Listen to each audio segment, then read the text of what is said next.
السلام علیکم۔ آج آپ کو ایک ایسے ظالم بادشاہ کی کہانی سناتے ہیں۔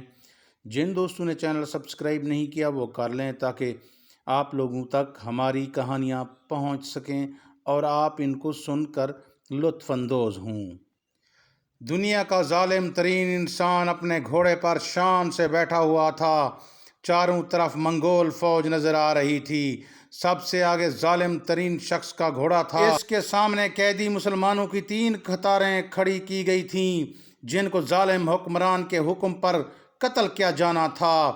ظالم بولا، تمام مسلمانوں کو قتل کر دیا جائے۔ جلاد نے مسلمانوں کے سر کاٹنا شروع کر دیے۔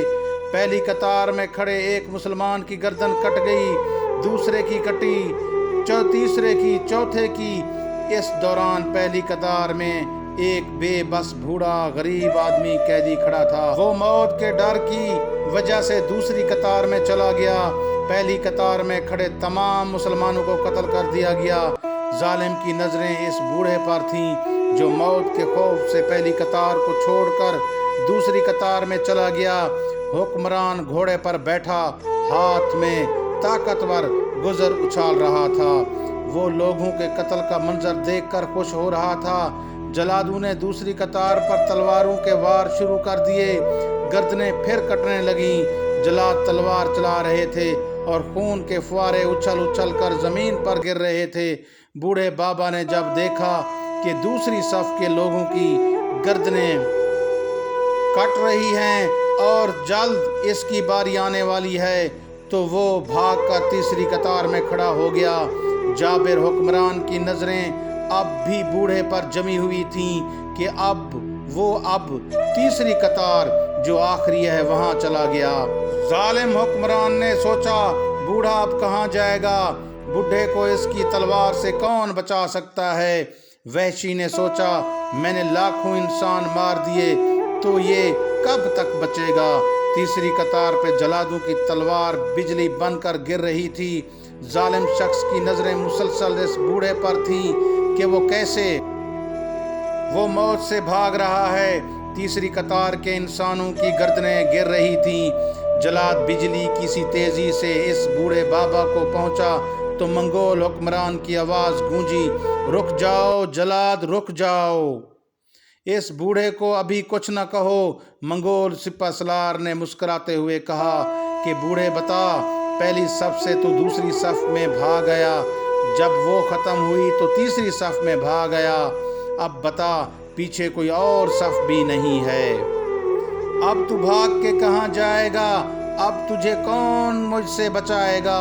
بوڑھے نے آسمان کی طرف دیکھا اور کہا، میں نے پہلی صف کو اس لیے چھوڑا کہ شاید میں دوسری صف میں بچ جاؤں، لیکن موت وہاں بھی پہنچی۔ پھر میں نے دوسری صف کو بھی چھوڑا کہ شاید تیسری صف میں بچ جاؤں۔ ظالم نے گزر کو ہاتھ میں اچھالتے ہوئے کہا، بوڑھے تو میری تلوار سے نہیں بچ سکتا۔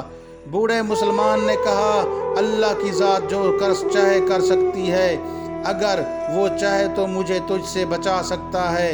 ظالم نے کہا، تیرا اللہ تجھے کیسے مجھ سے بچائے گا؟ ظالم کا یہ کہنا ہی تھا کہ اچانک اس کے ہاتھ سے گزر گر پڑا۔ اس نے گھوڑے کے اوپر بیٹھے بیٹھے گرے ہوئے گزر کو اٹھانے کے لیے خود کو جھکایا تو ایک پاؤں رکاب سے نکلا اور وہ گھوڑے سے نیچے آ پڑا، جبکہ اس کا دوسرا پاؤں رکاب میں ہی پھنس کر رہ گیا۔ اس کے بعد گھوڑا اتنا ڈر گیا کہ بھاگ نکلا۔ اس نے خود کو بچانے کی بڑی کوشش کی۔ اب اس کا لشکر بھی حرکت میں آ چکا تھا، لیکن گھوڑا اتنا طاقتور تھا کہ کسی کے قابو میں نہ آیا۔ گھوڑا ظالم کو پتھروں میں گھسیٹ گھسیٹ کر بھاگتا رہا، یہاں تک کہ اس کا سر پتھروں سے پٹک پٹک کر لہولہان ہو گیا اور وہ ہلاک ہو گیا۔ ظالم انسان کا وہ فوجی لشکر بوڑھے بزرگ سے اتنا خوف زدہ ہوا کہ اسے چھوڑ کر بھاگ نکلا، جبکہ بوڑھا بڑے آرام و سکون سے اپنے گھر کی طرف چل پڑا۔ اس ظالم بادشاہ کا جو نام تھا اس کا نام ہلاکو خان تھا۔ آپ نے ہلاکو خان کی کہانی تو سنی ہوگی، اس کا نام بھی سنا ہوگا۔ یہی ظالم حکمران ہلاکو خان تھا۔